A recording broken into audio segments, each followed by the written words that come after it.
नमस्कार मित्रांनो, आज आपण axis bank personal loan product आणि पेआउट या संदर्भात माहिती घेणार आहोत. या माहितीच्या आधारे ज्या व्यक्तीला ॲक्सिस बँकेमध्ये पर्सनल लोन घ्यायचं असेल अशा व्यक्तीचं सॅलरी हे अकाउंट ट्रान्सफर असली पाहिजे. त्या व्यतिरिक्त त्याच्याकडे सॅलरी स्लिप असणं आवश्यक आहे.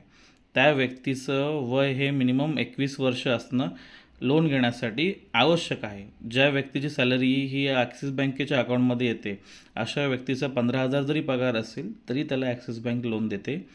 जर एखाद्या व्यक्तीची सॅलरी ही ॲक्सिस बँकेत येत नसेल आणि इतर बँकेमध्ये येत असेल, परंतु त्याच्याकडे ॲक्सिस बँकेचं सेव्हिंग अकाउंट किंवा इतर कुठली सुविधा तो ॲक्सिस बँकेचं वापरतो, तर ज्याचं 20,000 ते 25,000 पगार जरी असेल तरी आपण त्याला लोन देऊ. ज्या व्यक्तीने याआधी कधीच ॲक्सिस बँकेची सुविधा वापरली नाही आहे त्या व्यक्तीला किमान 30,000 ते 35,000 रुपये पगार असेल तरच ॲक्सिस बँक त्याला पर्सनल लोन देईल. त्या व्यक्तीने कमीत कमी 12 महिने म्हणजे 1 वर्ष त्या कंपनीमध्ये काम केलेलं असलं पाहिजे.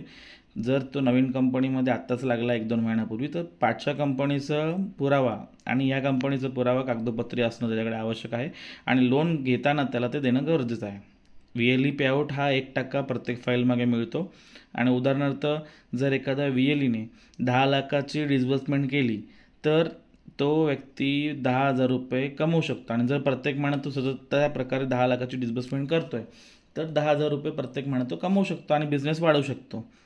आपण सगळ्यांनी वेळ काढून आज ही माहिती घेतलात आणि या माहितीचा वापर करून तुम्ही येत्या काळामध्ये जास्तीत जास्त निर्माण कराल आणि ॲक्सिस बँकेला द्याल अशी आशा बाळगतो आणि आपल्या सगळ्यांचे आभार मानतो.